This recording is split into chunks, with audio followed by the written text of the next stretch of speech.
Olá pessoal, caiu aí, deu uma hora, o Instagram derruba quando cai, né? Quando dá uma hora ele automaticamente derruba. E agora a gente vai continuar aqui, vou esperar a Ângela voltar pra gente continuar esse papo aqui. Obrigado para vocês que estão. Gente, acho, obrigado aí pela sua companhia. Vamos esperar que a Ângela voltar, que tá muito massa esse Aê. papo. Aí. Não, deu uma hora, meu Deus. E agora? É que dá uma E- hora e o bicho derruba aí, né? O Instagram derruba. Eita. Então, mas pense o seguinte, os menonitas hoje estão com essa iniciativa Ah, de ir para Moçambique. Não, eles não podem ficar dependentes. Nós vamos lá dar soluções sustentáveis para a agricultura, para outras coisas. Mas a intenção é a mesma. É uhum, converter o povo. É botar a uhum, caixinha doutrinária na uhum, cabeça deles. uhum, Mas que eles não fiquem dependentes financeiramente, porque dinheiro não pode ficar fornecendo, né? uhum.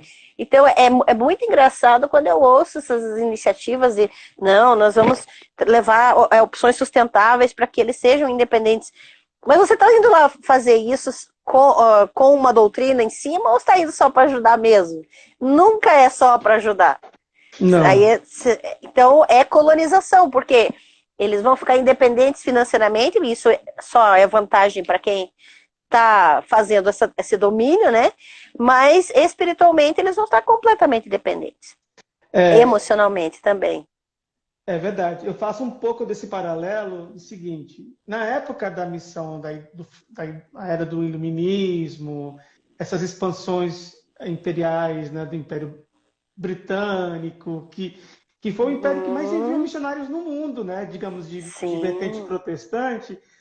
Esse, depois, lógico, dos portugueses e espanhóis, que foram outro movimento aí, mas vamos falar Aham. aqui que o Império Britânico foi o império que mais enviou missionários na história protestante.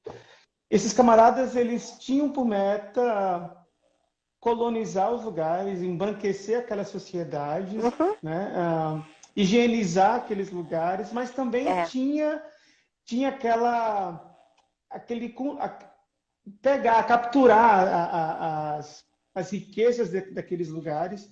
Então, Uhum, formar suas colônias, né? Por isso que o nome é colonização, formar os lugares onde os sim. pretos não, os pretos ou os chineses, ou vamos dizer assim, isso também se repete, não só na África, mas na China. A gente fala do Hudson Taylor como o pai das missões Uhum, modernas, mas não tem nada de moderno naquilo, né? Aquilo é só uma réplica. A única coisa que foi diferente era que o Hudson Taylor não era sustentado pela Sociedade Missionária de Londres, né? isso. Que era o órgão estatal da missão política, né? Dessa missão Aham. política, dessa missão colonial com o aval do rei ou da, ou da rainha do período. Quando eu Uhum. penso hoje, né, no movimento missionário ocidental e também oriental, movimento missionário de forma geral, a gente vê um Uhum. outro tipo de colônia, um outro tipo de colônia no sentido de consumo do domínio, do controle do que você consome, quem você Aham. lê, quem você escuta, onde você vai, com quem você se reúne, como você usa seu tempo. Então é um tempo de colonização não de lugares, Uhum. mas da mente. Os espanhóis e portugueses foram na América, no Novo Mundo e roubaram ouro e prata. Os protestantes foram para a África, para a Ásia, para o Oriente Médio, para a Ásia Menor. Tiveram outros tipos de conquista, outro tipo de benefício, seja rotas Exato. comerciais, sejam animais exóticos, especiarias e blá blá blá. Hoje, essa missão ou essa atividade missionária, ela é feita basicamente em um outro tipo de colonização, a colonização dos saberes, a Isso. colonização dos falares, a colonização do que você... E isso está, de novo, potencializado pelas missões políticas.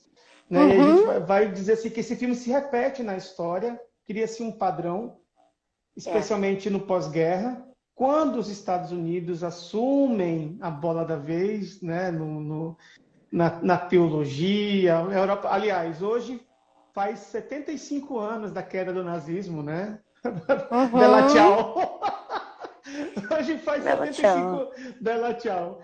Ah, e desses 75 anos, a gente pode dizer que esses 75 anos também marcam o início das missões americanas, Uhum.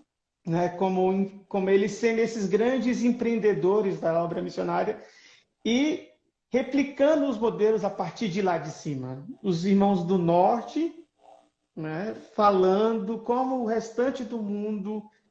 Então, Nossa. como é que se dá essa colonização hoje em dia? Através de legitimações. Só é válido o que é igual a o que é feito lá. Uhum. Só é As válido editoras, as editoras, os congressos, a famosa editora Vida Nova, que dita a teologia no Brasil, é, que não só Vida filtra Nova, o que vai as ser editoras foram traduzido. fundadas por missionários, né?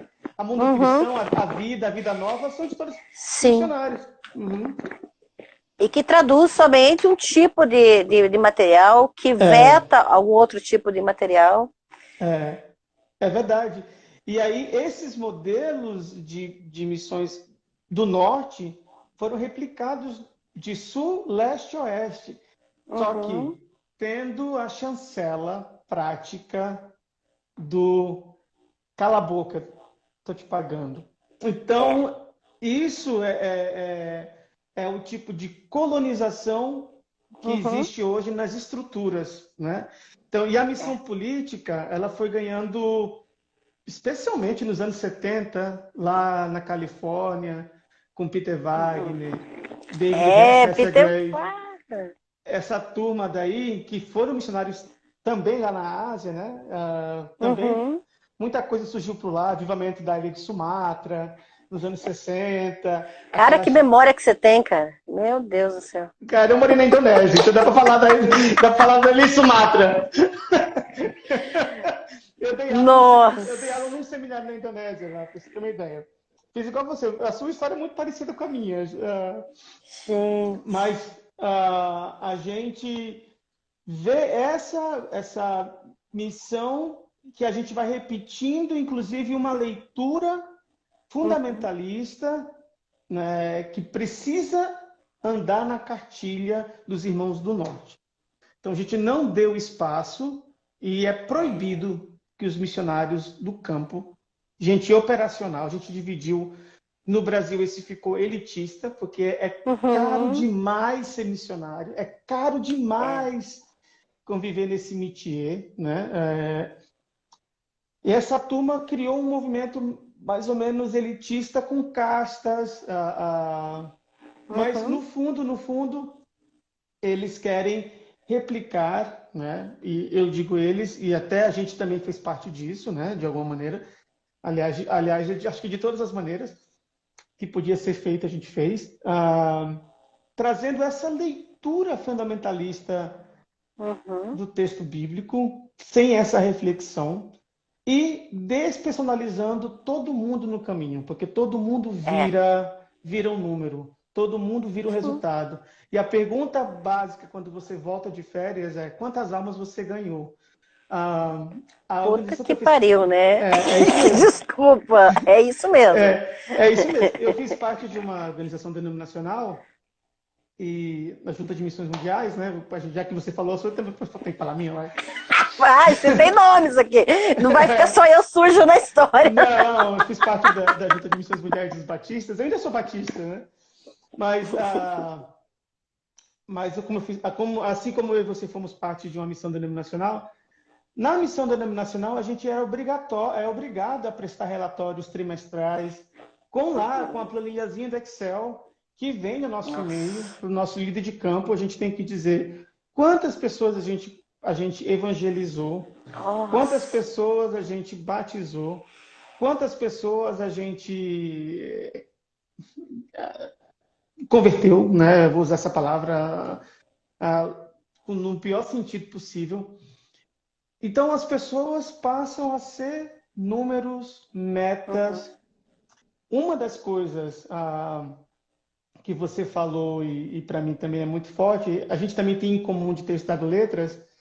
Uma das coisas que você falou, e uma coisa que eu aprendi quando estava fazendo o curso de letras, eu tive uma matéria chamada jornalismo. Você também deve ter tido. E na Uhum. matéria de jornalismo, eles têm um ditado, né? Que os jornalistas e pessoas da área de comunicação falam que bad news is good news. Má notícias são sempre boas notícias, né? Ah, então a gente é Falta de treinado, desgraça, né? foto de desgraça. E os missionários aprendem isso por osmose, Sim. no processo quase semiótico de replicar as desgraças. Se não tiver Uhum. luta no campo, esse missionário não é missionário. Se ele não Exato. estiver passando por privação, sofrimento, batalha espiritual, Isso se dá ele, ibope, cara. se ele não estiver passando por algum tipo de perseguição ou, sei lá, Uhum. problema. É lógico que existe a igreja perseguida, a gente sabe disso. A gente, bom, eu morei em Sim. países onde a igreja é perseguida. Isso é uma realidade de irmãos de muitos Claro. lugares. Isso infelizmente, é uma fatalidade que ainda aconteça nos dias de hoje. Mas, Uhum. mas também existe esse sistema que se retroalimenta da miséria. Ah, Uhum.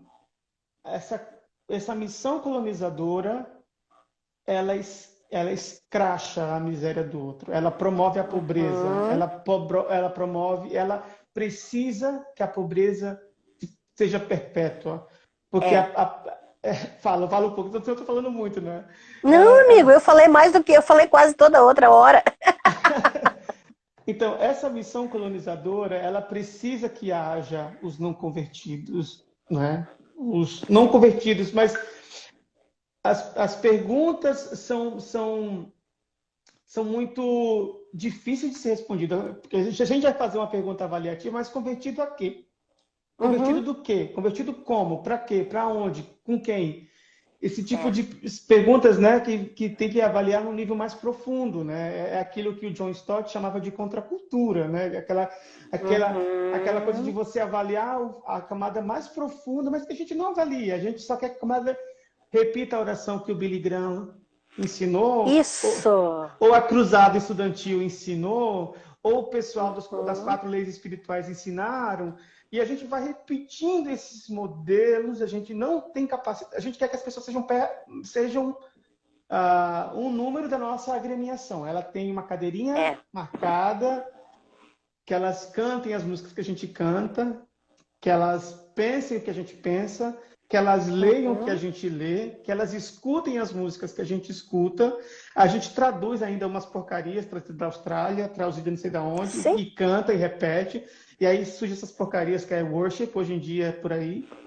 Uhum. E isso se repete em todo canto. Você pode ir em qualquer lugar do mundo. A nova forma de colonização também vai através da arte, né? Através É. inclusive da música gospel, que é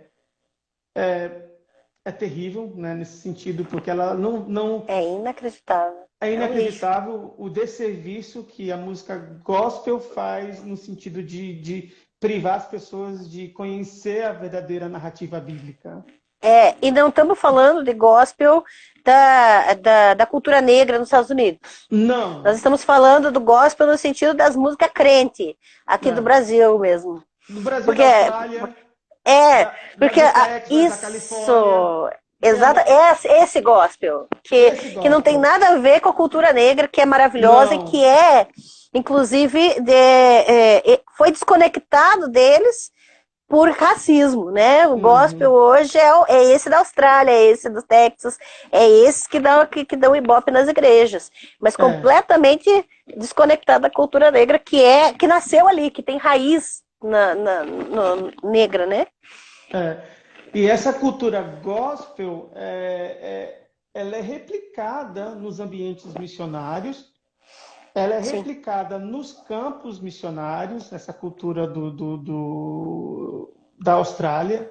Eu estava no ano passado, Hum. há mais ou menos um ano passado, nos Estados Unidos. Eu estava visitando uma escola que eu estudei missiologia lá, e o curso daquela semana era música e missão. E o professor Nossa. estava falando da evolução da enologia cristã através do século XVII até agora.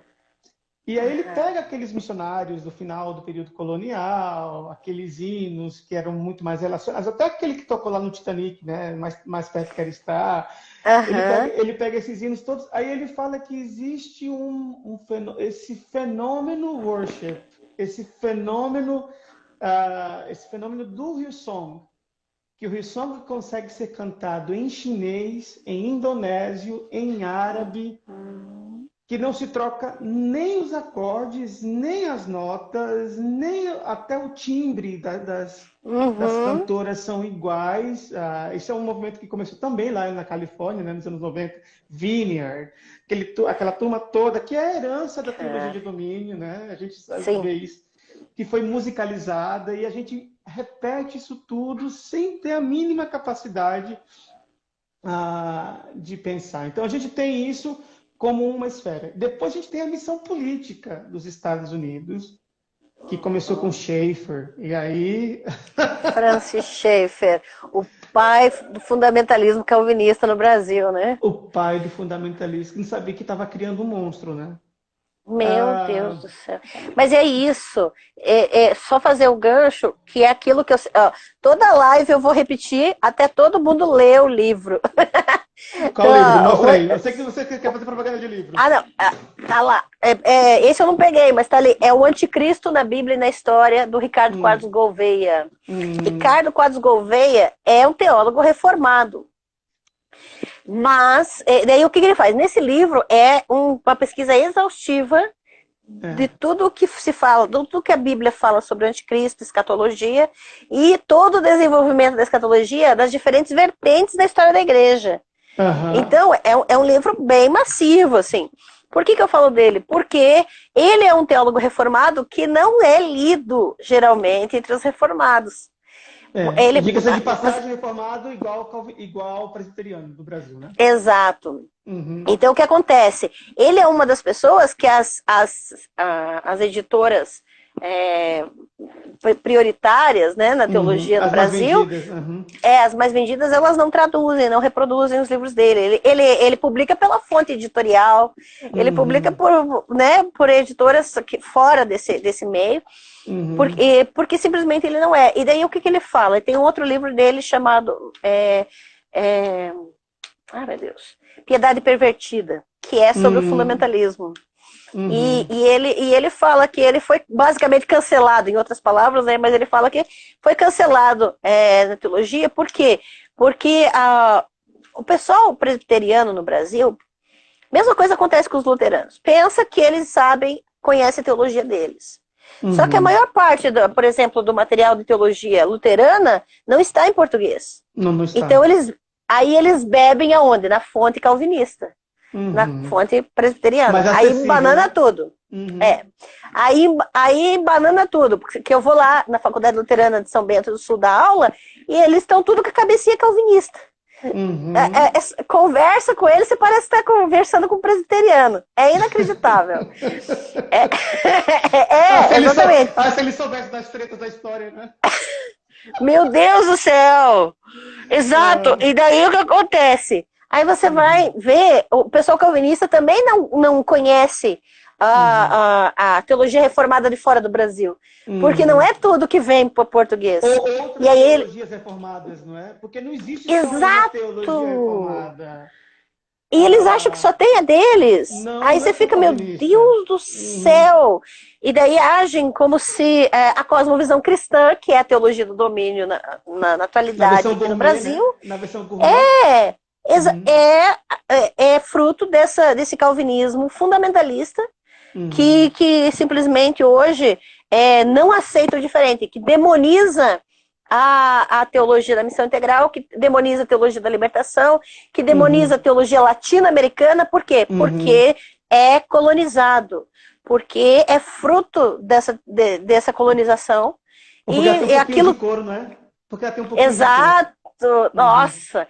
Aí acontece um desfile como o da Mangueira desse ano, no Carnaval, Uhum, né? uhum, E fica desesperado, demonizando tudo, reproduzindo postagenzinha do Franklin Ferreira, que é um uhum, abestalhado, que não entende dessa diversidade teológica dentro da própria teologia, das teologias brasileiras, tanto batista quanto reformada. uhum. E o pessoal tá falando do teu microfone. Eu vou tirar o fone e É, começar a falar só com o normal. Tá me ouvindo ainda? tá. O pessoal está pedindo para repetir o nome do livro. São Isso. os dois. Eu citei os dois livros do Ricardo Quadros Gouveia. Um deles é O Anticristo na Bíblia e na História, e o outro é Piedade Pervertida. É mais fácil de encontrar eles ou na fonte editorial ou em sebo, você consegue tranquilo. Mas assim, você não vai encontrar esses livros nas livrarias ou, né, nas editoras mais populares entre Acha os na Amazon, teólogos. pro pessoal que lê em Kindle. Tá? Não, não tem. Não tem. É muito difícil. E esse aí eu não vou ter paciência de escanear, não, porque é um carrado de livro. Você não vai, você não vai fazer pirataria mais não, né? Só pros amigos. Ah, Não, eu não vou prometer que eu nunca mais vou fazer pirataria, né? Imagine. nem eu. Hoje eu sou honesta. É, Eu falo. é verdade, tem que ser mesmo, né? Gente, é importante a gente ter essa compreensão de que cada corrente teológica é só uma corrente teológica. Só uma dentre tantas outras correntes teológicas que existem. E eu acho que é muito importante.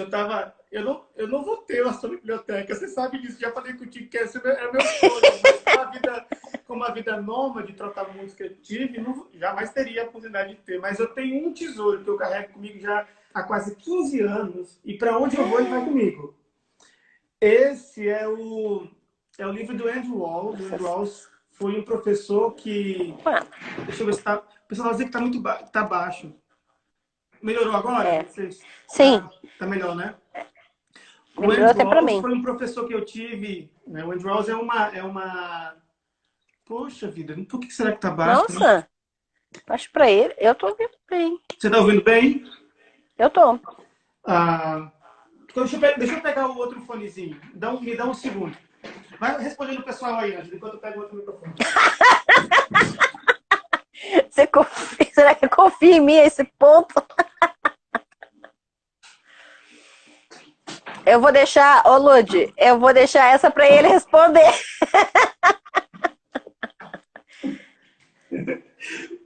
Pode responder, pô. Não, é que o povo tá perguntando, a Lud tá perguntando se teologia da missão integral e teologia da libertação tem referencial marxista. Ah, ah. Essa é sua. Você é mais inteligente que eu, você grava as coisas que eu não gravo. Então vai lá. Depende do que você. Depende de quem você lê, né? Eu acho que. Vamos voltar. Agora melhorou? Melhorou. Só me fala se está melhor agora o microfone, que eu coloquei esse que tem o microfone aqui mais perto da boca. Tu tá me ouvindo, né, Ângela? Eu tô. Ok. Muito bem. Então, depende de quem você lê. É impossível a gente etiquetar uma única teologia somente por uma vertente. Então, depende da teologia da libertação de quem que está lendo. Está lendo Gustavo Gutierrez? Está lendo os irmãos Boff? Está lendo quem? Da mesma forma como também falar da teologia da missão integral. Quem você está lendo? Orlando Costa? Samuel Escobar? Quem você está lendo? René Padilha? Ariovaldo Ramos? Quem você está lendo? Então, cada teologia dessa vai ter... Teologia, uma das coisas que a gente tem que aprender, ela é feita em vários pilares. A vivência de quem escreve influencia muito. O tempo em que essa teologia também acontece influencia muito no desenvolvimento e no pensamento teológico. Então a gente não pode dizer o seguinte: a teologia da libertação é marxista. Não sei, depende do que você entende como marxismo. E depende de quem escreveu, quando escreveu, onde escreveu, por que escreveu e a quem escreveu. Então, isso tudo faz muita diferença. Por isso que eu tenho um certo problema do pessoal que endeusa a teologia reformada, né? Que colocam ela num potinho de cerâmica, como se ela fosse imutável, como se ela fosse a revelação quase igual que os muçulmanos fazem com o Alcorão, né? Quase igual, se tivesse esse poder canônico, né? De ser imutável e de ser atemporal. Não existe teologia atemporal. Existem, aliás, você está fazendo aí um estudo do Antigo Testamento, você sabe disso, que o desenvolvimento teológico de cada povo, de cada cultura, de cada tribo, ele baseia-se na época em que se vive e reflete, é uma foto. A teologia da libertação é uma foto daquele tempo.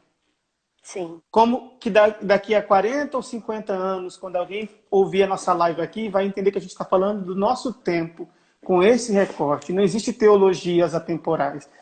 Por isso que é importante, então, eu estava voltando aqui falando do livro do Andrew Walls. O Andrew Walls, ele fala do processo, o processo transcultural na história cristã. E ele vai falar de como a igreja produziu teologia. Quais eram os centros teológicos do mundo? Do encontro da fé cristã, por exemplo, com o islamismo do oeste da África, da Nigéria. Como era que os muçulmanos ajudaram a formação do pensamento teológico dos cristãos da Nigéria do século XVIII. No meio da missão colonial, né, inglesa, porque a Inglaterra colonizou a Nigéria, vamos dizer. A Inglaterra e França dividiram o país no meio e colonizaram um pedaço. Então, é importante a gente tentar entender, né? Alguém perguntou aí sobre teologia africana, né? Aí é a praia mais da Ângela do que a minha, né? Mas esse processo de formação teológica também vai ser o retrato de um povo. E hoje, de um povo que foi oprimido, dividido, separado, colocado para falar uma língua que não é a deles, colocado para... Né? E aí o trabalho da história ajuda muito a gente a entender que tipo de teologia poderia ser feita em Moçambique, que tipo de teologia poderia ser feito em Burkina Faso, que tipo de teologia poderia ser feito em Gana. Não simplesmente a réplica da teologia de Genebra do século XIX. Estava lá, sei lá, tomando um vinho, uma noite fria da Suíça, escrevendo sobre a eleição. Como é que eles vão pensar nisso? Ou uma teologia negacionista, né, que joga tudo nas costas de Deus, inclusive aí eu estou chamando de montanismo gourmet também, né? Isso é ótimo. O montanismo gourmet do John Piper, do Hernandes Dias Lopes e do Augusto Nicodemos. Exato. Talvez não sei se todo mundo sabe o que é montanismo. Só para você dar uma... Tá. O montanismo é um fenômeno histórico que aconteceu no século II da Igreja Cristã no norte da África. Montano era um dos bispos, um dos sacerdotes da época, um dos chefes da Igreja do norte da África, especialmente de Alexandria. E ele juntou-se com duas senhoras, duas irmãs, duas mulheres que eram profetisas. E esse movimento dele era uma espécie de movimento tipo o Descende daquela época. Vou dar um paralelo. Eles saíram por aí dizendo que eles eram a voz de Deus para o final dos tempos. E eles saíram fazendo uma campanha para levantar missionários e entregar para... Bem Descende, cara. Bem Descende é isso. E eles saíram em todas as igrejas da Ásia Menor. Então eles foram em Éfeso, Pérgamo, Tiatira, essas igrejas todas da Ásia Menor. E eles diziam que Deus estava mandando juízo, que o mundo ia se acabar naquela geração, e eles eram a resposta. Tudo que eles tinham dito, baseados numa interpretação errada do Apocalipse de João, que Deus estava punindo o mundo e que Deus ia destruir, começando ali pela igreja e começando pelas igrejas do Império Romano, que Deus ia destruir eles naquela geração. Lógico, o Montano foi acusado de heresia, juntamente com essas irmãs e com todos os movimentos que se juntaram a isso. Quando eu recebi a cópia do livro do John Piper, não sei se você teve esse... A famosa. O Uhum. famoso Cristo e o Covid, né? Cristo e o Covid e o coronavírus. Quando eu falei aquilo, eu falei, o que é isso? Esses caras estão desenterrando essas porcarias da onde? De onde saiu isso? E eu tive o desprazer de ler, porque a gente não pode falar se a gente não lê, não é? Eu sou que nem você, eu sou meio viciado em leitura, né? Uhum. E aí eu vi, opa, aí naquela mesma semana que me mandaram o, o livro, o PDF do John Piper, eu vi uma live dos amados irmãos aí, presbiterianos aí, dois figurões, falando desse que Deus estava punindo a humanidade com o coronavírus. E eles pegaram para ler o livro de Apocalipse na Meu live deles. Eu Deus. falei, isso é uma versão gourmet do montanismo, né? Com cara tupiniquim e discurso neocalvinista. Tá, alguém está falando a Mayra Bess. Quer saber? Quer o comentário sobre o Descend, né? Você quer falar um pouco sobre isso? Eu realmente penso que o que a gente já comentou sobre a questão de teologia do domínio, Uhum. né? Sobre essa questão do montanismo que encaixa perfeitamente, porque é um movimento de os missionários da última geração, Da última hora, né? um movimento da última hora, Entre né? os pentecostais era a década da colheita. Não sei se você lembra disso. Isso, Década da colheita, missionários da última hora. exato. Uhum. Então, elas são exatamente esses movimentos que a gente vê na história como um pêndulo, né? Que repetem na história. Uhum. Que agora está contrapondo a época anterior e sucessivamente. Mas o Descende é a réplica perfeita da teologia do domínio e que colonizadora, extremamente fundamentalista e nacionalista, com todas essas características de nós e eles, a demonização do outro. É maniqueísta, né? O nome disso é maniqueísmo. Extremamente maniqueísta. Uhum. E assim, na verdade, você junta várias heresias da história da igreja e põe ali, né? Não é só uma. Eu chamo que é a teologia do Chow Mi Fan. Chow Mi Fan, lá na China, é o arroz frito. Aquele arroz chinês que vai um monte de coisa junto. Que eles colocam. Como é que é o nome? Chow Mi Fan, ou Chow Fan. Arroz frito. Os peruanos chamam de chaufa, né? O famoso chaufa peruano. Pega tudo, coloca tudo numa panela wok e mistura tudo e sai dali eles comem. Fica todo mundo contente, todo mundo feliz. Tá comendo um prato bom. Então eu chamo essa teologia a teologia chaufa. A teologia o Descende. É o Descende, porque eles conseguem colocar no mesmo palco, no mesmo evento, eles conseguem colocar Ronaldo Lidório, Silas Malafaia, Jair Bolsonaro, Damares Alves, Priscila Alcântara, a mesma turma, ou seja, turmas que não se encontrariam em nenhum outro ambiente. Aí você faz a pergunta, mas o que move isso? Quem está por trás? Quem é a mão que move o berço? O bebê de Rosemary, né? O bebê de Rosemary. Quem é a mão que move o berço para fazer isso? Então, quando a gente para descobrir que isso vem lá de Kona. O pessoal está pedindo para falar sobre isso. A base mãe de Jokun, uma teóloga chamada Lana Cope, que faz uma interpretação do Antigo Testamento. Aliás, o livro dela de templates do Antigo Testamento é um clássico entre missionários de Jokun. Jokun ainda é a maior organização missionária de jovens no mundo, né? Não denominacional, vamos dizer assim, né? Isso. Então, esse movimento, essa teologia da Jokun é uma teologia de domínio pós-guerra total, de aniquilação das realidades, de aniquilação dos contextos e de suplantação. Então eu chego ali e eu implanto o reino, uma teonomia. A teonomia com a presença do missionário, né, com a guerra espiritual que se dá nesse ambiente cósmico, né? E aí eu expulso o demônio cantando música, ou ungindo lugares, ou marcando território através de orações mágicas e totemismos. E o Descende está impregnado disso com um elemento plus. Ele tem um elemento plus. O elemento plus do Descende é o elemento político. Porque quem está por trás disso, né, não é só a teologia de Kona, é Kona no Havaí, mas é gente que está envolvida na Casa Branca. Na Casa Branca, de novo, assim, lá, o Mike Pence, Capital Ministries, essa turma. Existe um documentário na Netflix que saiu ano passado, chamado The Family.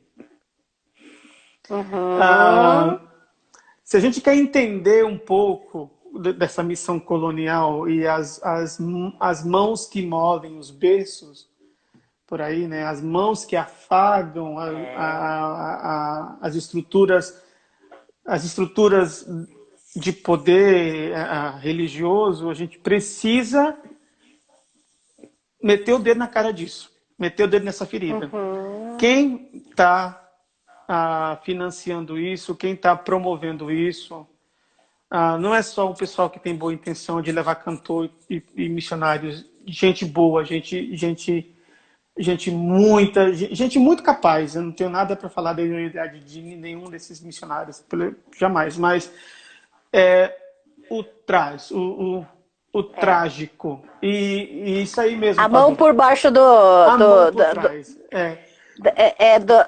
Do fantoche, né? A mão por trás do fantoche. O comentário aí do Pado é isso mesmo.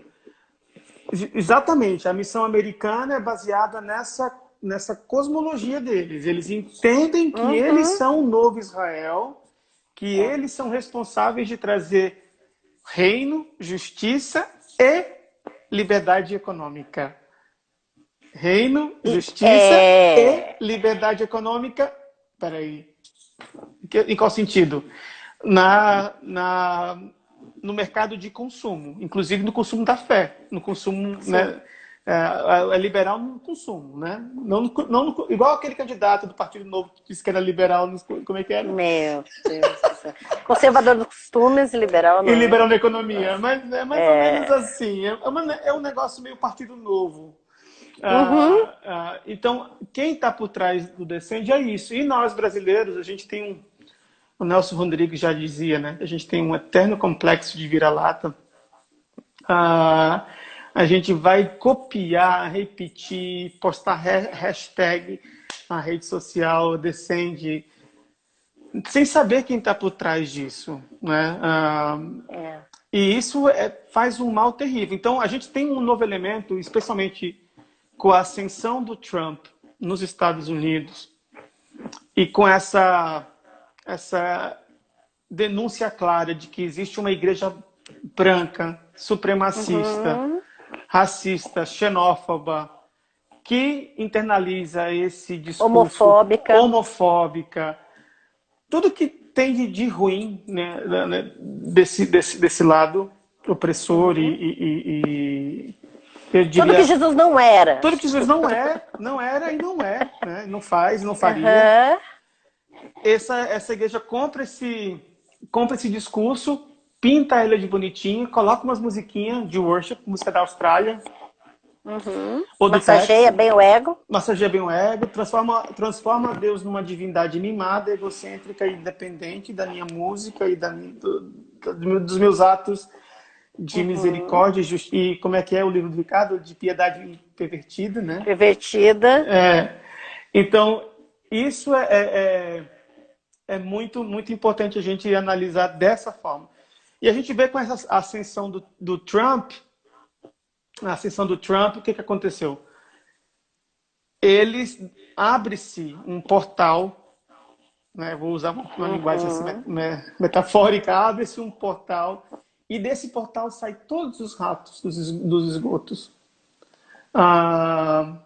Todos os portais, todos os ratos dos esgotos saem. E a gente vê isso, essa missão política muito clara e evidente na Assembleia da ONU do ano passado. Isso. Quando o Trump, Cara, em poucas vezes na história da humanidade, levou-se o nome missionário a uma Assembleia da ONU. E o Trump fez isso. E o nosso presidente, né, o atual presidente, fez a mesma coisa. Ele falou da missão, da missão brasileira, dos missionários brasileiros, numa tentativa de gerar comoção com a igreja perseguida, que sempre existiu. Pode Batista está aí há 60 anos. E nunca teve tão assim na mídia, então nunca teve tão nunca assim. foi modinha, né? Nunca foi modinha, mas se a gente for lembrar isso tudo, a gente tem um problema que ocorreu na Turquia com a prisão daquele missionário americano.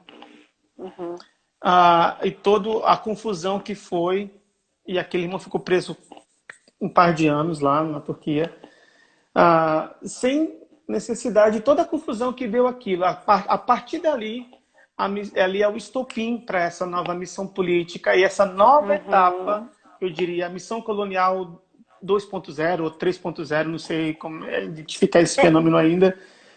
Mas aí a gente tem, atualmente, falando de missão a partir do Brasil, a ANAJURE, que é a Associação dos Juristas, né, Evangélicos Brasileiros, tentando brigar por uma cadeira num conselho da ONU para lutar pelos direitos dos missionários brasileiros ou do que eles chamam também de cristãos perseguidos ou em situação de vulnerabilidade. A gente não está negando aqui que não exista perseguição religiosa. Eu sei disso, eu vivi nesses contextos, conheci gente que sofreu perseguição, gente que teve que sair da sua casa, da sua cidade, teve que mudar nome, mudar documento. Eu conheci isso aí, eu vivi isso na pele durante os anos que... não tem como negar. Durante os anos que eu vivi na Indonésia ou mesmo na China. Conheci de perto esse contexto, esses testemunhos para mim tem nome, tem cara, tem cheiro. Não é algo só que eu escutava o irmão André falando, não.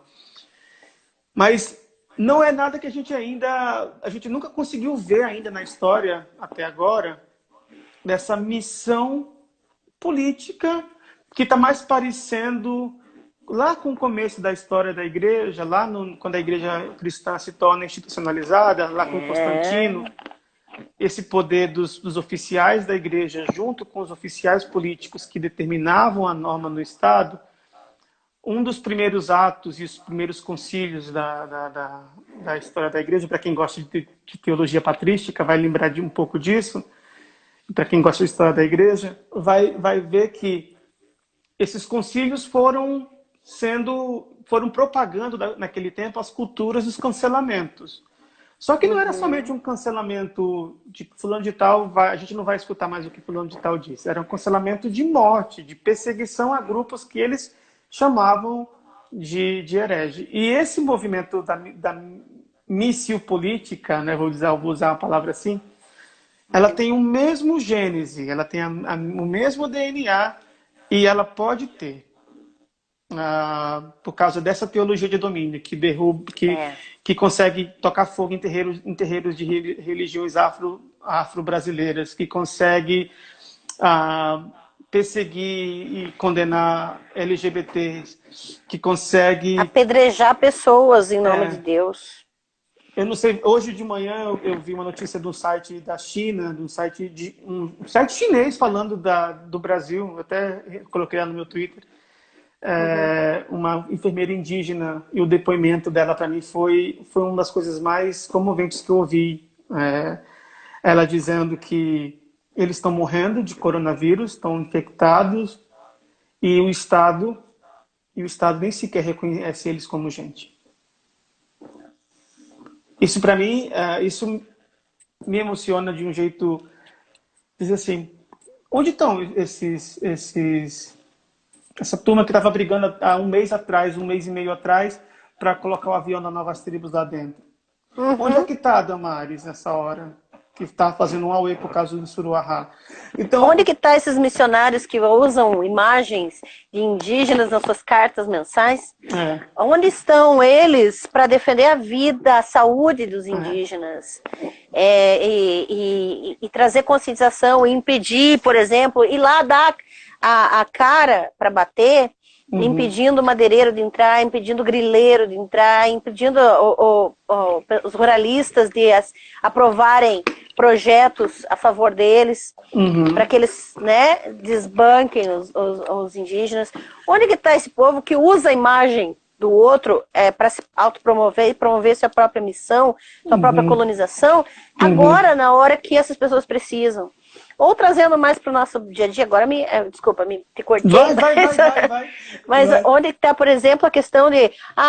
esses dias tinha um terreiro de Umbanda aqui em Curitiba fazendo uma campanha para material de higiene pessoal para as pessoas em situação de rua.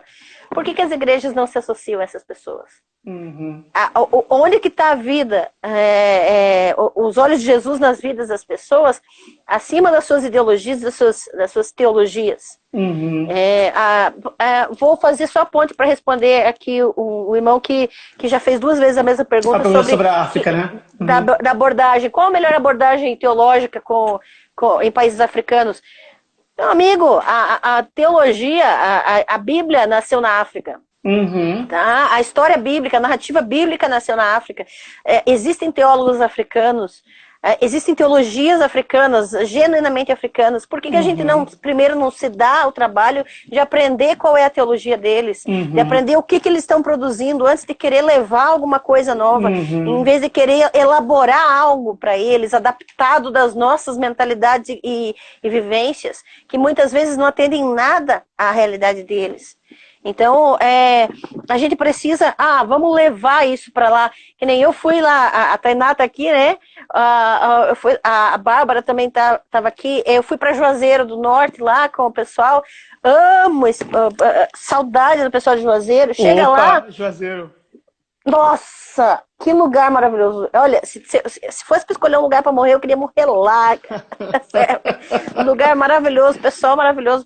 Mas olha só, você chega lá levando sua mentalidade, sua realidade, sua elaboração teológica, que não tem nada a ver com a realidade deles.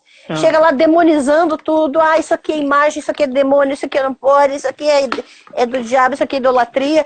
E daí não tem nenhum trabalho, nenhum olhar em Jesus, na verdade, de se dar o trabalho de encarnar junto com eles, no meio do povo, como Jesus fez, vestiu a nossa camisa, vestiu a nossa mentalidade, entendeu a nossa cosmovisão, andou com o nosso sapato para falar com a gente, para se revelar como palavra viva de Deus.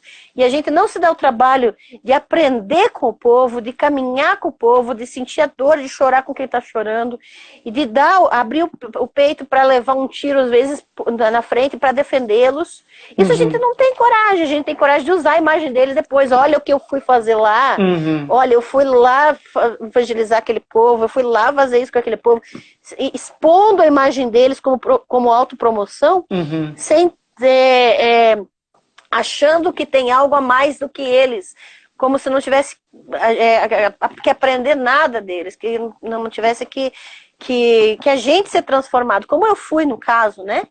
De toda a nossa elaboração teológica, ela é mastigada, ela é ruminada, ela já vem ruminada da Europa, ela já vem ruminada dos Estados Unidos, e daí vai lá e vomita na África.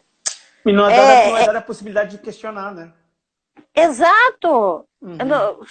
Que isso? Deixa o povo fazer sua elaboração teológica. Eu estava vendo uma live do Henrique Vieira com o Leonardo Boff essa semana. Pensa. 2 monstros, né? Conversando. E assim, fazia tempo, eu até comentei ontem com as meninas, fazia tempo que eu não ouvi alguém falar algo que de repente aquilo foi como uma flecha no meu peito. E eu comecei a chorar. E foi a fala que o Leonardo é fantástico, mas tem uma fala do Henrique que Deus não tem nome. O nome de Deus não está no dicionário, cara. Não tá. E daí nós chamamos Deus de Javé. De Deus, né? Inclusive de Deus, né? De Deus. Uma coisa não genérica. E daí os muçulmanos chamam de Alá, e daí de repente os indígenas podem chamar de Tupã, e a gente diz, não, aquilo lá é outro Deus, aquilo não tem nada a ver, e a gente simplesmente alega o monopólio da graça de Deus, como o Hermes Fernandes fala. Monopólio do né? sagrado. Exato. Não, nós sabemos o nome de Deus. Amigo, ninguém sabe o nome de Deus. Ninguém sabe. Porque se a gente pega e coloca vogais nas letras lá e tenta traduzir da melhor maneira possível, não vai chegar nem perto, amigo. Não vai chegar. Tudo o que nós fazemos são suposições, são estudos, são reflexões sobre. Né? São construções de vivências, né?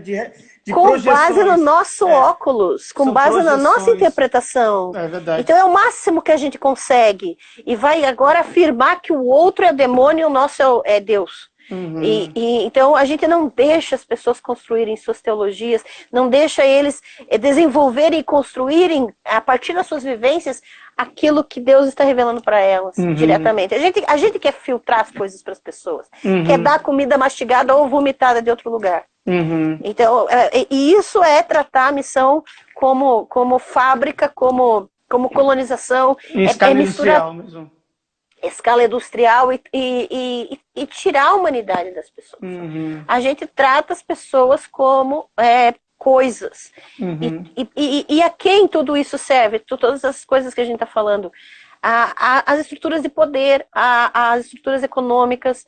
E a gente precisa falar sobre isso, porque toda vez que os cristãos decidiram se aliar às estruturas de poder, eles negaram a Jesus. Eles negaram o Jesus histórico, eles negaram o Jesus verdadeiro, aquele que veio e encarnou, que é verdade para nós, aquele que se entregou por nós, mas na sua integridade, porque as pessoas começam nas elaborações teológicas a querer dizer, não, a gente não pode ir tanto por Jesus histórico, porque a gente tira, não é mais Cristo, não é a divindade.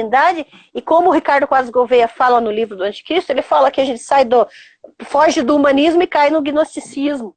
Ou docetismo, né? Ou docetismo, né? Exatamente. Que foram condenados pelo apóstolo Paulo, inclusive.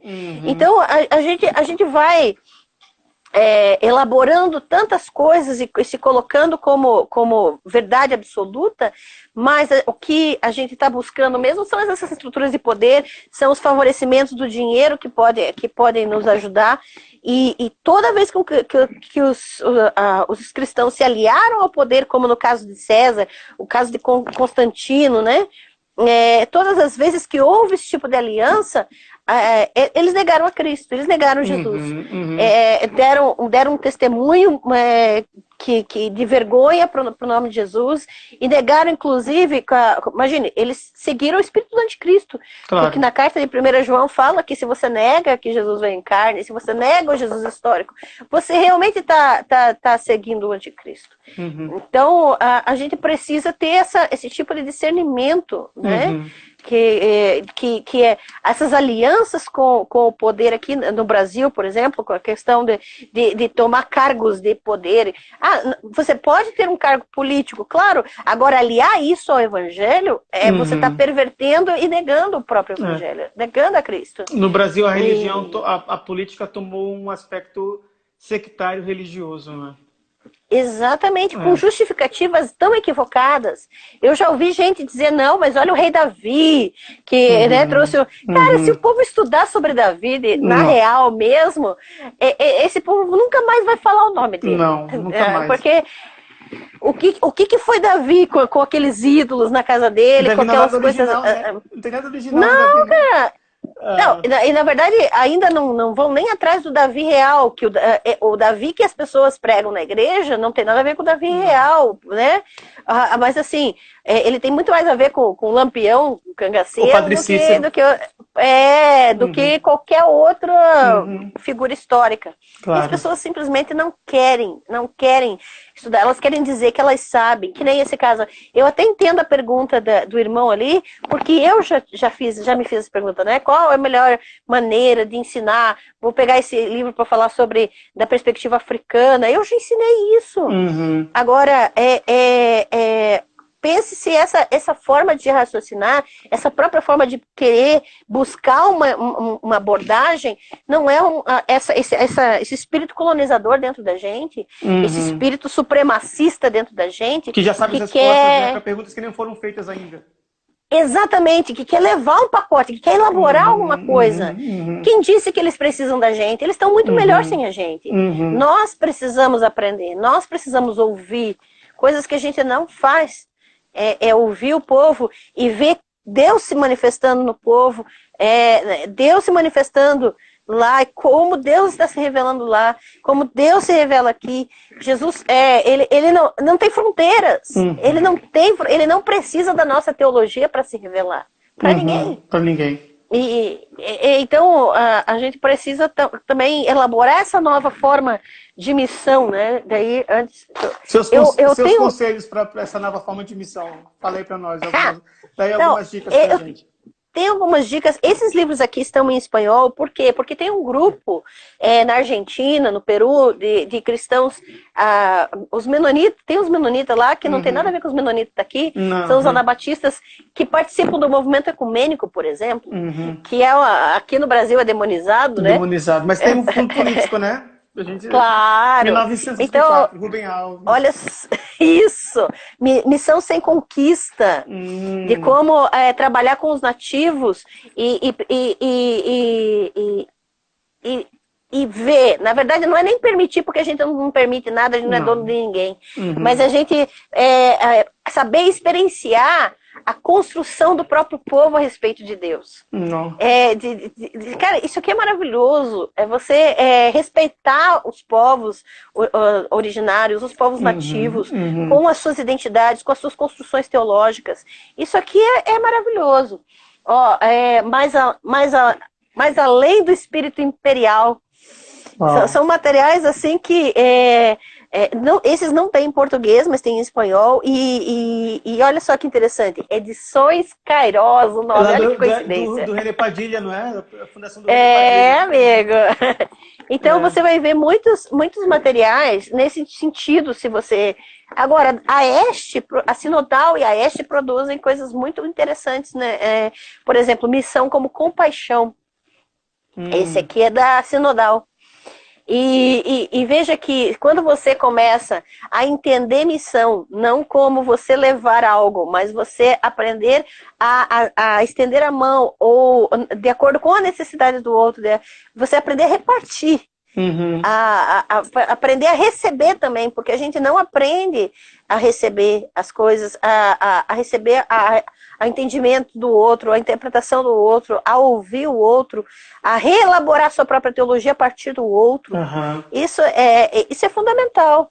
Então, esse Missão como Compaixão é ótimo. Alguma provocaçãozinha básica, eu tenho algumas controvérsias, mas esse da Nausira, evangelização ou colonização, esse é interessante. Digamos que esse é o começo. É o começo, digamos que é a porta de entrada para um novo mundo. Exato! Então esse aqui foi na verdade o começo para eu repensar minha ideia de missão. E claro, o Ricardo Quadros Gouveia também tem esse livro, Missão Integral, a Única Missão. Uau!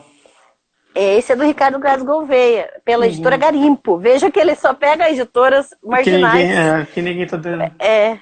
Então, quando você começa veja, ele é um teólogo reformado. Né? Presbiteriano vamos dizer assim, reformado, presbiteriano do Brasil. Né?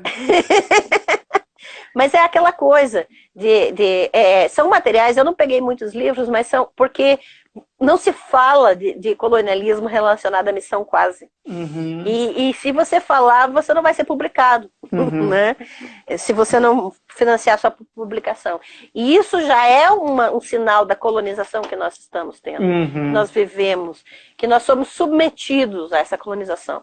Porque você tem que ter dinheiro para você bancar as coisas que quer falar, se você vai falar contra o sistema. Porque o sistema não vai bancar você. Ângela, vai cair de novo. Vamos só entrar de novo, só para a gente fechar, dar as considerações finais assim. E beleza. Vai ter um último... Não falamos nem metade da sua listinha, mas tudo bem. A última coisa que eu queria que a gente, quando a gente voltar, só para poder falar sobre missões no mundo pós-Covid. pra gente falar Ótimo. sobre isso. Então, ó, vai cair, mas o povo entra de novo, tá, mas gente? entra de novo, gente, porque a gente vai só dar os fechamentos. Isso aí a Angela vai terminar de apresentar essa lista maravilhosa dela. E a gente vai voltar. Vai voltar já já. Vou encerrar Então, e vou entrar de novo. entra de novo, pessoal.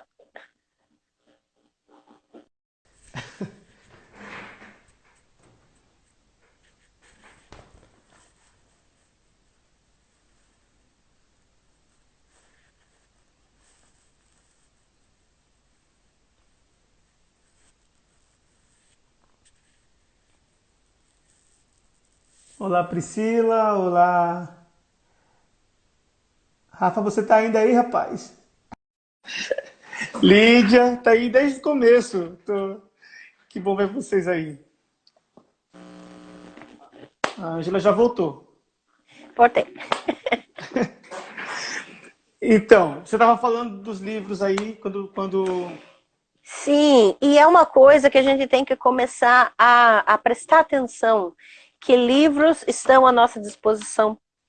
E a gente perceber que quando você vai contra isso que a gente está falando aqui, quando a gente começa a falar contra todo esse sistema colonialista, essa teologia do domínio, o descende, a teologia imperial, essa ideia de essas associações com o poder, com as estruturas de poder, essa ideia de que nós temos que conquistar o mundo e encher de missionário, e todas essas falas das estruturas de poder em favor da igreja, em favor da ação missionária, quando a gente começa a falar contra isso, nós somos boicotados, a gente não tem espaço, a gente não tem voz, e a gente também...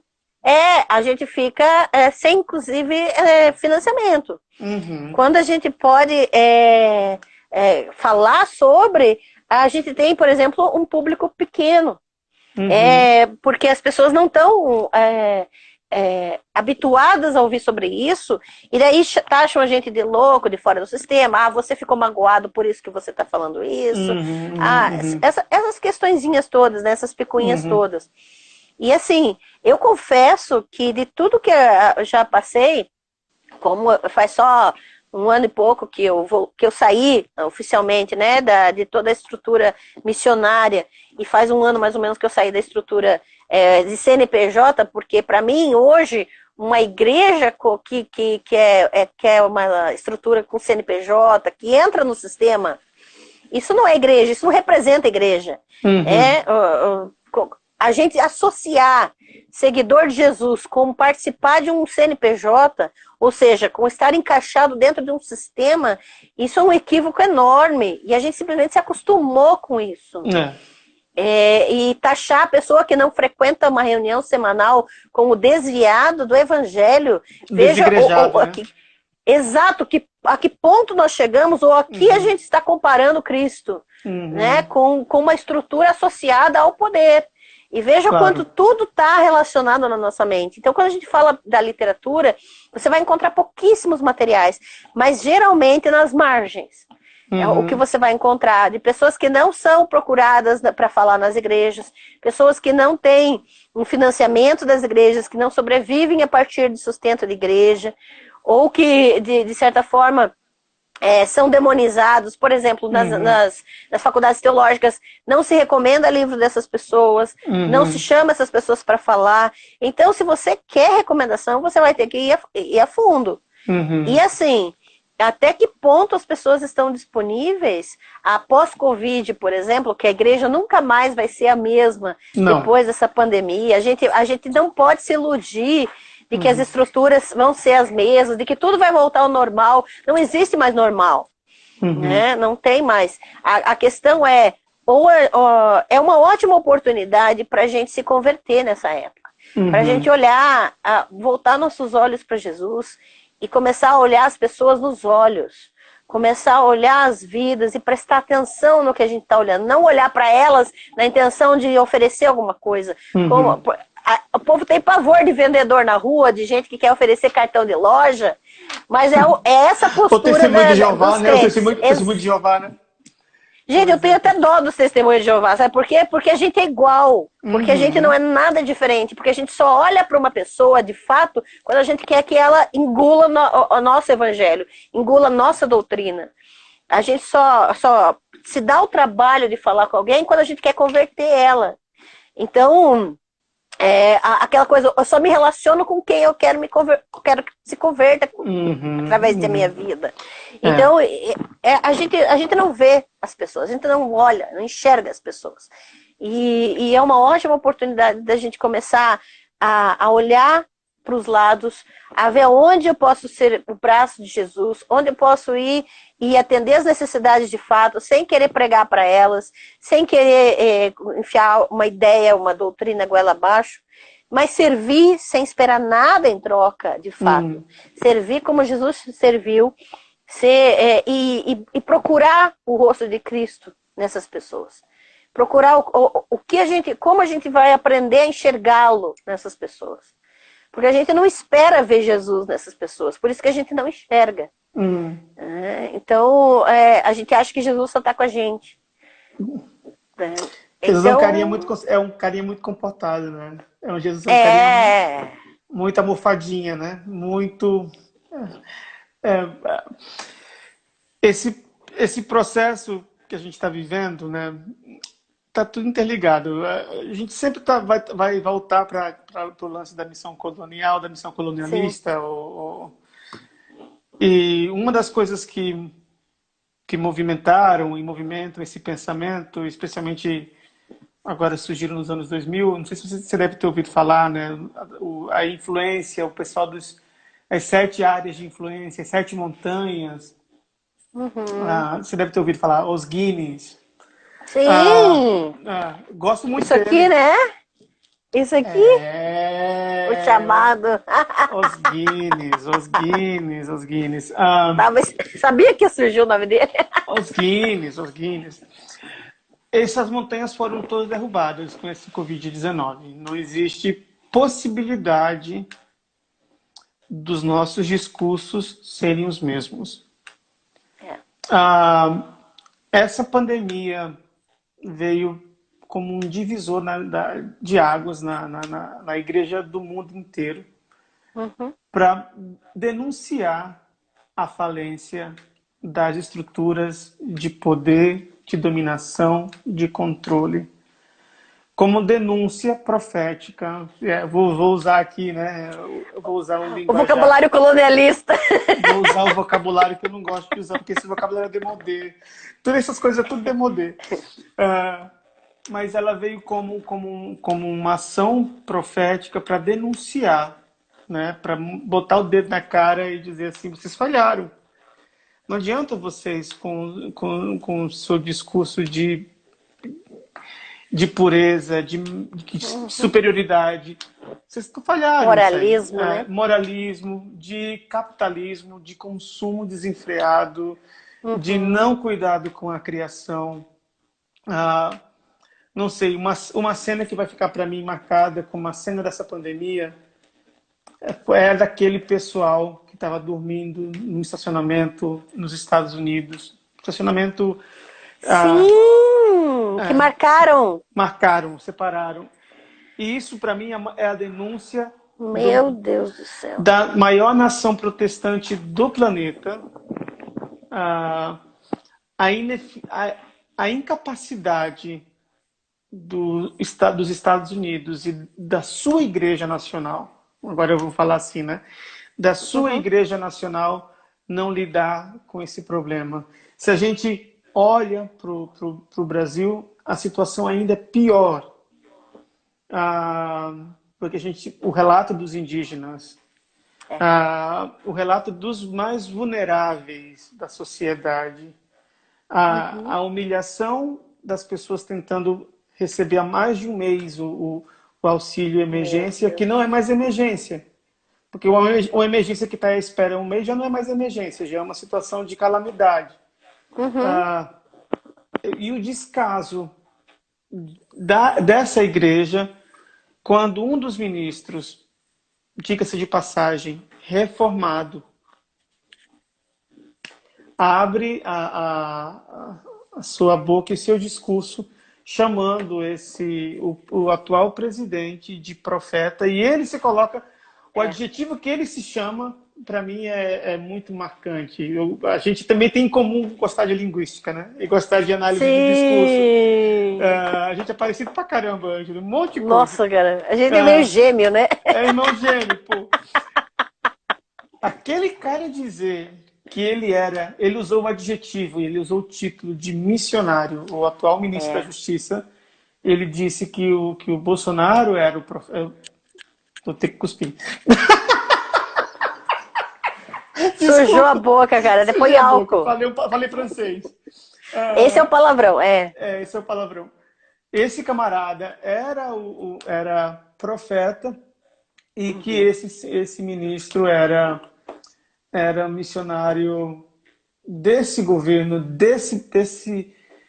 disso tudo que está na sociedade. Então a gente vê nesse mundo pós-Covid, o que não vai existir, o tipo de missão, não é uma missão despersonalizada, é a missão que olha o outro.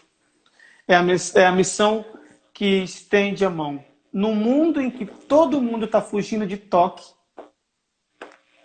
no mundo em que nós não sabemos mais como abraçar, no mundo que nós não sabemos mais como lavar, como a gente está lavando sua mão, eu acho que a gente vai ter que lavar os pés, como Jesus fez. No mundo que não sabe mais dividir, no mundo que só sabe consumir, no mundo que categoriza, etiqueta, a missão que fica preso nos sistemas. A missão, a missão no mundo pós-pandemia é a missão que sai do templo e vai para a periferia. E põe o pé no chão. E põe o pé no chão. E se suja. E não tem medo de perder reputação. De perder reputação, que não tá nem aí que vai comer gafanhoto porque não tem dinheiro para comer carne, nem que não tem dinheiro para comer vinho e azeite, como comiam os imperadores e os sacerdotes do Templo de Jerusalém. É a missão, vou usar aqui uma interpretação bem boba, é a missão do João Batista. No lugar de estar purificando o povo em Betesda, na porta do templo, ele estava lá no Rio Jordão, que era o Rio Sujo, lá fora, e dizendo: arrependei-vos. É a missão protesto, é a missão que sai da estrutura. É a missão revolução. É a missão revolução. É essa missão não sacerdotal, é a missão de fora, é a missão de fora. Então, a missão do João Batista como denúncia das estruturas de poder, como denúncia da falha do sistema religioso, do capitalismo, do sistema político-religioso estatal, que tem uma religião subserviente às benesses do império, do capitalismo. Esse João Batista morreu por causa disso, né? O João Batista teve a cabeça cortada e servido na bandeja de prata, porque ele foi capaz de fazer missão no mundo onde não se tocava, onde que para se tocar tinha que se pagar. Tinha que se comprar bode, tinha que se comprar ovelhas limpas com pedigree, o caramba quatro. E ele foi fazer a purificação lá no Rio Jordão, lá fora, lá no esgoto da cidade, lá. Vamos tentar pensar assim que o Jordão é como se fosse o Rio Tietê em São Paulo, mais ou menos assim. João Batista estava ali. E foi nessa água que Jesus entrou, né? E nessa água que Jesus também resolveu se purificar. Não foi lá. As não oficiais, as águas não oficiais. Não foram nas águas não oficiais, não foram nas águas oficiais, foram nas águas não oficiais com gente muito subversiva, com gente muito estranha, com os intocáveis daquela sociedade. Então, a missão do mundo não colonial ou do mundo pós-Covid-19 vai exigir de nós essa postura de sair da estrutura do templo. Vai exigir de nós o rompimento com sistemas, o rompimento com Herodes, o rompimento com Anás e Caifás, o rompimento com essa turma que está vendida para Roma. Então a gente pode morrer por isso. A gente com Pode certeza. ter. A gente De pode ter que ser fato. cancelado. Uhum. É isso aí. Mas Esse pode falar. apego que a gente tem, às coisas, a gente às vezes pensa que não tem, né?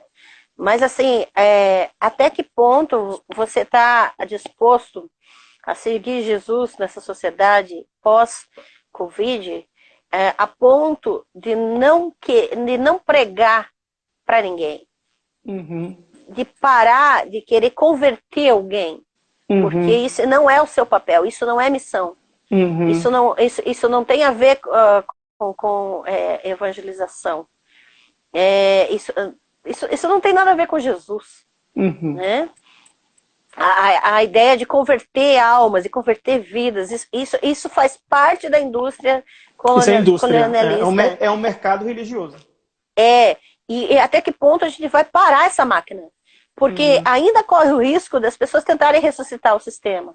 Uhum. De tentar ressuscitar a estrutura religiosa e tentar escravizar ela, continuar escravizando, mantendo esses cultos online, essas coisas todas, para ver se as pessoas continuam amaciadas ou pelo menos assim, em coma durante a pandemia, para depois voltar como se nada tivesse acontecido. Entorpecidas. Entorpecidas, isso. Stand-by, né? Você deixa elas ali, então você participa do culto, você continua dando dízimo através de depósito, transferência, você continua ligado à estrutura. E ali você faz com que você se mantenha preso, se mantenha debaixo do cabresto. E o desafio é esse, até que ponto nós estamos dispostos a romper com a nossa própria mentalidade a respeito de missão. Desconstruir, né? Desconstruir. A gente não... o que é liberdade, de fato? A liberdade que Jesus promete, que o Espírito dele dá, é só você cantar alto, é só você falar o que quiser, é você poder confessar Jesus publicamente. Isso não tem a ver com a liberdade que ele quer nos dar. É a gente se desprender dessas estruturas, que nós somos marionetes nesse sistema, essas estruturas de poder que servem do dinheiro, que servem aos interesses dessas pessoas que a gente mencionou aqui na live, né?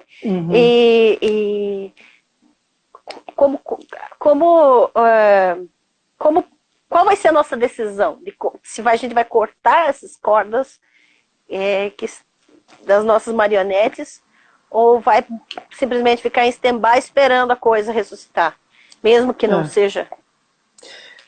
Porque é muito fácil dizer, nós somos profetas, missão agora é revolução, beleza, que legal. Mas assim, a gente não tem como continuar pensando as coisas da mesma maneira se a gente quiser ser um profeta. Não dá. Fazendo as mesmas perguntas. Não dá. A gente tem que mudar as nossas perguntas, mudar o nosso olhar, começar a questionar por que estão fazendo isso dessa forma. Por que isso beneficia? A quem isso beneficia? A quem essa esse livro do Piper beneficia? Dizendo que o coronavírus é um castigo de Deus. A quem isso está servindo de fato? A interesse de quem?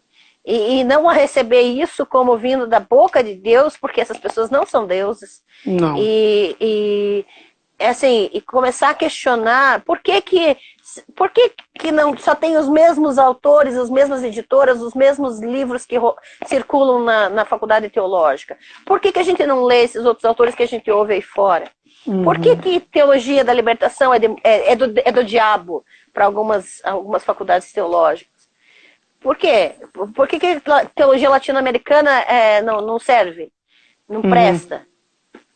Então, começar a fazer outras perguntas para nos ajudar nessa revolução. E também saber lidar com a não agenda do sistema.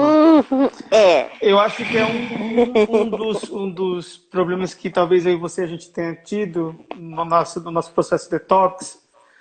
Que a gente tem que passar por um detox religioso. Eu ainda tô nele. Eu ainda faço carta mensal, né? Você sabe? É o meu. Você viu, né? Que a droga foi forte. A droga, a dose mais forte, lembra que tinha um negócio desse? Ah, mas a gente precisa passar pela capacidade da inutilidade. Eu tenho ouvido pastores, e a crise desses pastores agora nos dias de pandemia é não saber lidar com a inutilidade. O pessoal está pirando com essa capacidade de não ser necessário. O maior medo de... É isso mesmo, Beth, é o folheto do John Piper. O pessoal não sabe lidar com a innecessidade ou com a não necessidade deles. E o maior medo dos pastores no meio, e dos missionários, por incrível que pareça, que também se estende aos missionários, é que o povo descubra que nós somos Não somos desnecessários. O medo desses caras é esse. E a gente tem que aprender a viver que o mundo pós-pandemia é esse mundo onde estruturas de poder, estruturas capitalistas, estruturas de dominação, de controle são desnecessárias. Onde a gente saiba dizer não para isso. Sim. E a gente aprenda a lidar com a nossa inutilidade. A inutilidade de simplesmente ser, não fazer. Então, a gente precisa lidar com isso. A gente precisa aprender a viver com essa incapacidade de mostrar efetividade, de mostrar sucesso, de não sermos casos de sucesso. Parece que Eduardo Marinho fala sobre isso. A gente não está aqui para competir. Eu não vi essa live. Meu Deus do céu. Eu te mando o link depois. Se você vai no YouTube, o documentário Via Celestina, do Eduardo Marinho, é isso. Ele fala, para mim, ele é um profeta aqui no Brasil. Eu o vejo, o encaro como um profeta. Porque ele fala exatamente isso. A vida não é uma competição. A gente não está aqui para competir. É verdade. Aí tem um comentário do Doni. Doni, admiro muito o que você escreve, cara. O Doni é um desses Doni Bueno tá aí? Tá aí, o Doni tá aí. Caraca! É isso mesmo, é isso mesmo. Gente, a gente já vai para nossas considerações finais, porque a gente já está aqui há 2 horas e lá vai fumaça. Já estamos na terceira, né? É verdade. Estamos na terceira, mas a gente quer muito agradecer a vocês. Eu quero muito agradecer por todos vocês que ficaram desde o começo. Tem gente que está aqui desde... Survivors. Os Survivors que ficaram até agora. Não sou muito dado a esse negócio de lives. É a minha segunda, ainda sou meio virgem nisso. A honestidade sai aos poucos, né? Filha, precisa de é verdade, precisa de uns incentivos. Mas a gente fica feliz de poder pensar e de alguma maneira, meter o dedo nessa ferida. Espero que vocês entendam, né, a Ângela e eu, a gente é sobrevivente desse sistema. A gente é remanescente dessa galera que passou por essa droga que é o movimento missionário. Hoje eu posso dizer isso com todas as letras. Não estou falando da missão de Deus, estou falando do movimento missionário. O movimento missionário é igual ao movimento evangélico, é uma droga. Não tem nada de Jesus neles. Nada. Não serve pra nada. Nada, só o nome, só carrega a etiqueta.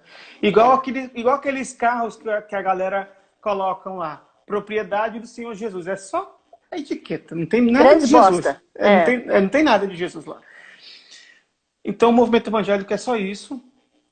E o movimento missionário é a mesma coisa. Mas a gente tem essa capacidade de saber que o evangelho é a boa notícia. A boa notícia para um mundo quebrado. E o mundo está mais quebrado hoje do que estava ontem. Vai estar mais quebrado amanhã do que está hoje. E a gente está também. A gente também está mais quebrado. A gente está chegando a 10 mil mortos no nosso país. A gente está quebrado. Aqui na Espanha a gente viveu os 26 mil mortos até agora. E a gente Aí está na vendo aí Espanha? 26 mil mortos até agora. E a gente vai ver um mundo que vai precisar, não do movimento missionário brasileiro, mas precisar de gente que conhece o Cristo, que vai tocar e abraçar esse mundo e que vai chorar junto com eles. Chorar junto com os que choram. Muito obrigado, galera. Ângela, dá o seu tchau Nossa. aí. Olha, eu queria agradecer, Wellington, você, cara, assim, eu admiro demais você, cara. Sério.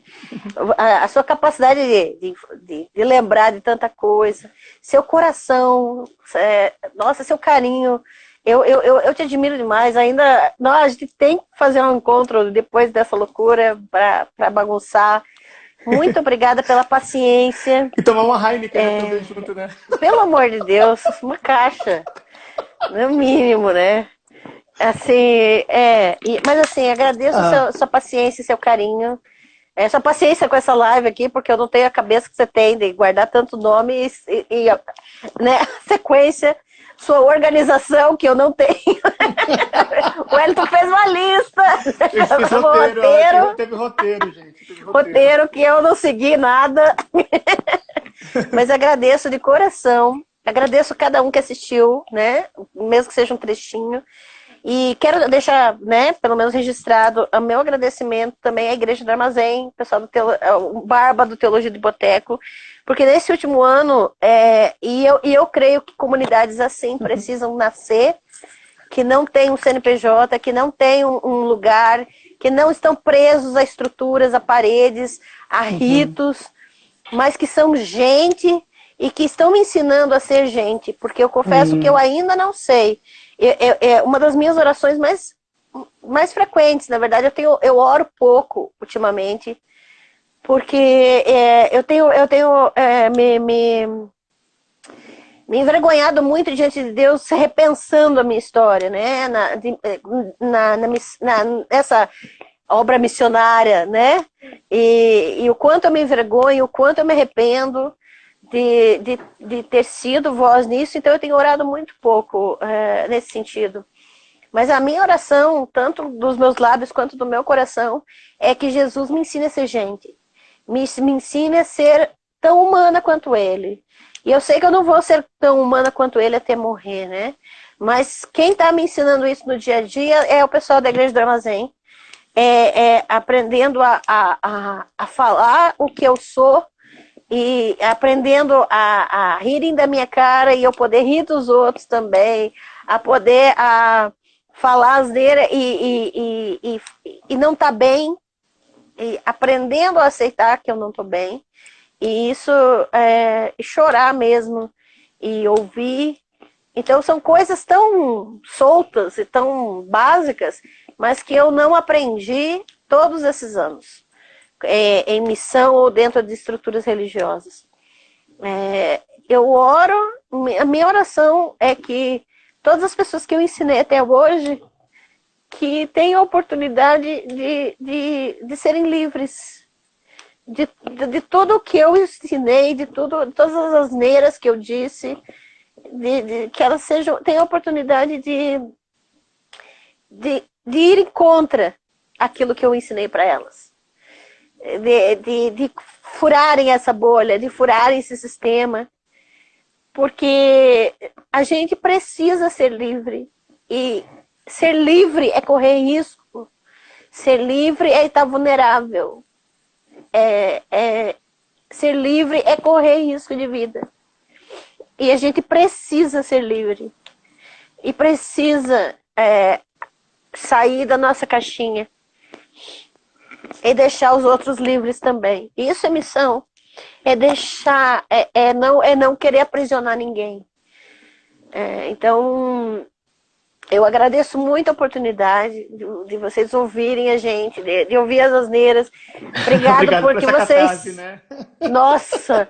Obrigado também até você, Wellington, por entender que eu não consigo mais me sistematizar como antes. De seguir um roteiro, eu era muito mais organizada antes, mas eu não consigo mais. Por isso que eu sou anarquista. Eu não consigo mais, cara. Anarquismo não é bagunça. Não. Anarquismo é exatamente essa liberdade de autogestão. Exato, essa flexibilidade e autogestão, sem necessidade que alguém mande, sem necessidade de alguém exercer poder sobre outro. A gente não precisa disso. A gente precisa se amar. Obrigado, gente. Obrigado, Ângela. Amo você, viu? Nossa, Wellington, eu te amo também. É muito. E a gente vai se encontrar logo, logo aí, se Vai. Deus quiser. E vocês, turma, muito obrigado você que ficou até agora. Eu vou deixar a Ângela descansar um pouco. Hoje é sexta-feira, né? Sextou pra você aí. Sextou! Um beijão pra todo mundo. Se cuidem. E a gente vai viver, a gente vai sobreviver esse tempo. E dias melhores virão. Deus abençoe e se cuidem. Cuidem do emocional de vocês. Cuidem de vocês. Tchau, tchau. Tchau.